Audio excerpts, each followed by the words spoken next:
and you know, when you're older, you definitely have to work to keep them up here, because if they're big, you know, one sad thing is that they may go down. Yes. Where do you keep over time? My breasts are very nice right now because I actually do a lot of gardening, but I can see, you know, 60. I don't know where they're going to be at. I'm going to work at it, but we'll see. If I make it to that point. You'll be gardening and try to keep them ugly. That's true. If I'm still gardening, I'm going to have nice 60-year-old boobs, but I don't know how many people are going to look at them when you're 60 unless only they're in the neighborhood. That's a different kind of website. I think you'll still be pretty good looking when you're 60. My grandma is cute, I think. I think that's a good plan. But, yeah. What can you do? So there you have it, folks. Danica's boobs. What do you like best about girls? What is it you like best about girls, Colin? What do I like best about them? That's a tough thing because there's a lot of different aspects to women. Oh, as far as like a particular body part? I don't know if I really reduce it to that. I kind of like their faces and eyes and hair and... Eyes are good because if they get old, they stay the same. This is a good point. Yeah, there's always beauty in the eyes. And eyes are really intense because it's what you use to see the world. And like, if you ever make eye contact for someone with a long time... Ooh, eye contact. See, right now I'm making eye contact with Brooke, who's off camera. Brooke rocks! It's a cool thing. They say it's like looking into somebody's soul. So we're here on the Magic Box Talk Show. We're at Fun City. Yeah! Hey, Danica, what'd you buy at Fun City today? Actually, today at Fun City, because I have a cat named Freya who got her head run over, but she was missing a cat bowl. I've been using this really nice antique thing that I have. So I bought her today a cat bowl at the Fun City. And also, what comes with this, Colin, is the effect afterwards, which is the pooper scooper, which I also bought here at the Fun City. So you're dealing with both ends of the cat's digestive tract. The nice end and the business end, I like to call it, yes. Whoa. Which is which, though? That's the thing. Well, it depends on what you're into, but I like to say the face is the nice end myself, but again, it depends on what you're into.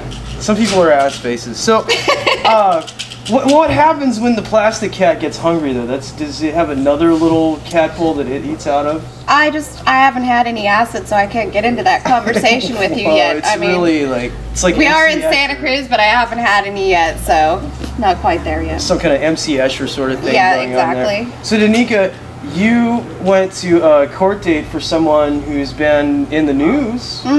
Yeah, actually, in November I got to see one of my heroes, and I believe also Colin's hero, which is Bradley Manning, and it was one of his mini pre-trial hearings.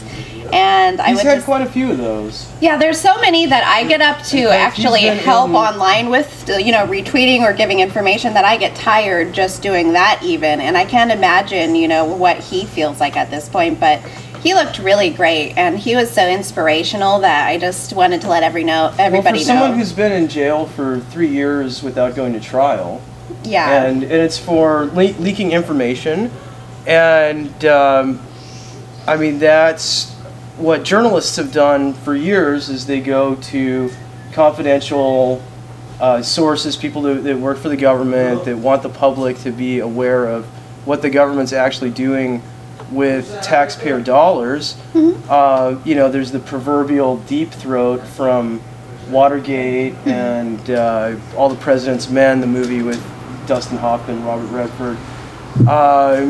That's really been under attack under the Obama administration of all administrations, for all their reputation for being liberal.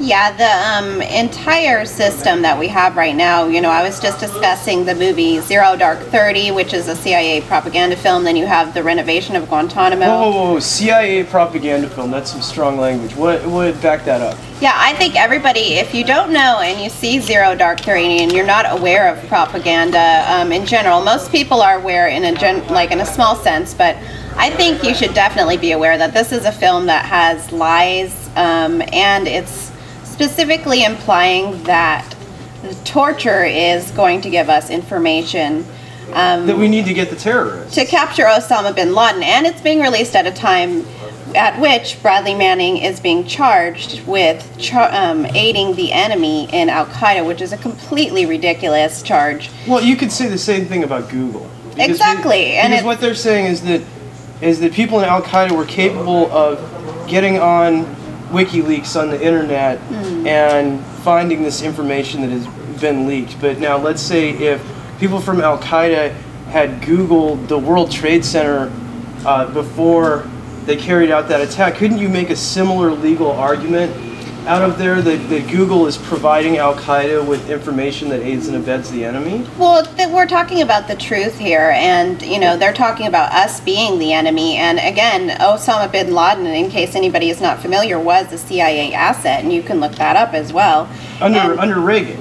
Well, yeah, and you think about somebody coming back to bite us in this situation, but I think the fact that they're trying to say, too, that they read something perhaps from the New York Times, and that was aiding the enemy, and people need to realize that this is a really delicate and dangerous time in which they're setting precedents that are going to affect perhaps our children if you choose to have them in this kind of fascist environment. It affects the whole profession of journalism. Correct. If you can create a chilling atmosphere where people are afraid to report on stories about what the government is doing because the government is attempting to declare that kind of reporting to be illegal, then that creates a situation where people in the media are less likely to want to talk about a big controversial story. Exactly, yeah, they're not going to want to do their jobs. And then I was saying, you know, really it's only a crime to expose war crimes if you're a war criminal.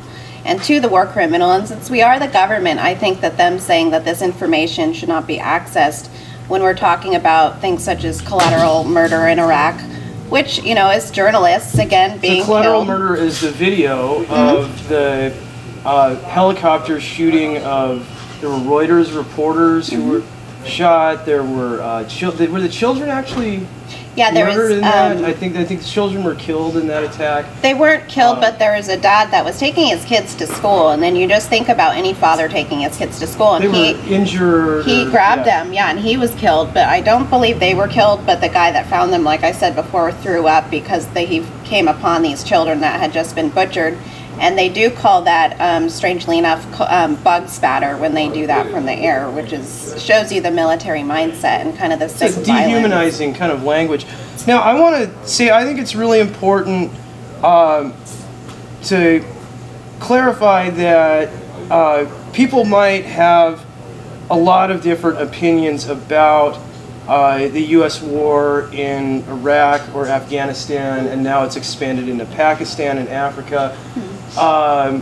And I think that in a democratic society, it's important that we have that debate. Like, what is the appropriate response to an act of terrorism carried out against American citizens? And there's a whole spectrum of opinion that you can have around that. I think what's important to point out about Bradley Manning's case is that because all he was really attempting to do was share information, I think that he was really trying to create a public atmosphere where people have the knowledge they need to know to be able to have that conversation about what is our military doing? Is that what we want them to be spending our taxpayer hard-earned money out of your paycheck is that what we want them to be spending that money on? Is that appropriate? Is that the best thing for the United States? Is that the best thing for the countries that the U.S. military is deployed in? And so, to pick up on something you said before, the idea that reporting war crimes is only illegal from the point of view of a war criminal. I think that's ultimately why the U.S. government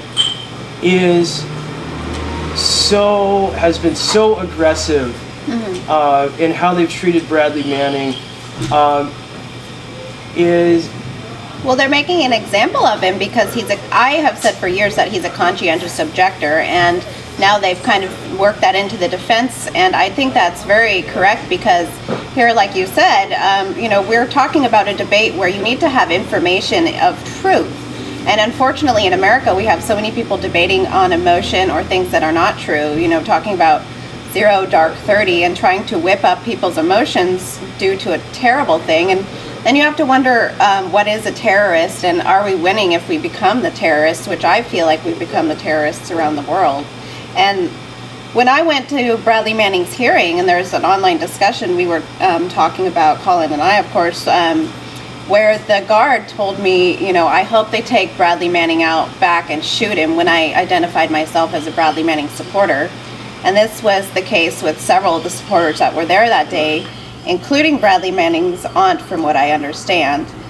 And that's, it's just disgusting. It shows you the level to which they're even harassing the supporters. And I can say for myself, I've been harassed and, even stalked or whatever for this case. And it's really chilling, and people need to, I think, definitely wake up. And, there's people that have been talking about it for years, but now as it comes into the media, I think, people have a responsibility to know a little bit about this case, and I think people will, I'm confident that people, once they learn about it, will, be kind of as impressed with Bradley Manning as I am, because when I saw him, he turned around and he smiled at me, and he's this beaming young man who's, I think maybe around 5'3" or something like that, but I was filled with so much emotion and pride, and there's a lot of people who don't like Americans, and I was just thinking, well, you see people like Bradley Manning and activist friends that you have, or people, that you feel are inspirational, and it really makes you think, we're all citizens of the world, and we kind of have to change how we interact with each other. Another thing I was thinking about relating to Bradley Manning is that here's somebody who went into the military, went to Baghdad. I don't think he fought in any combat operations, but he was an intelligence officer.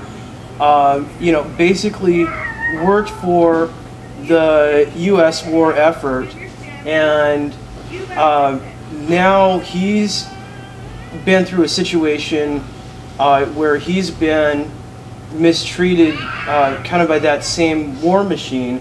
And you hear all about support the troops.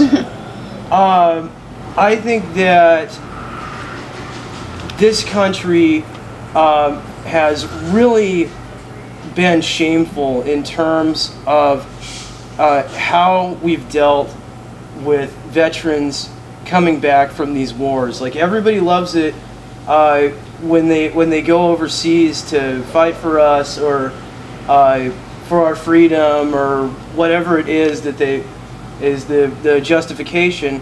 And then I'm seeing wave after wave of veterans coming back, and they're ending up on the streets. They're have to navigate this dysfunctional bureaucracy to be able to get their benefits.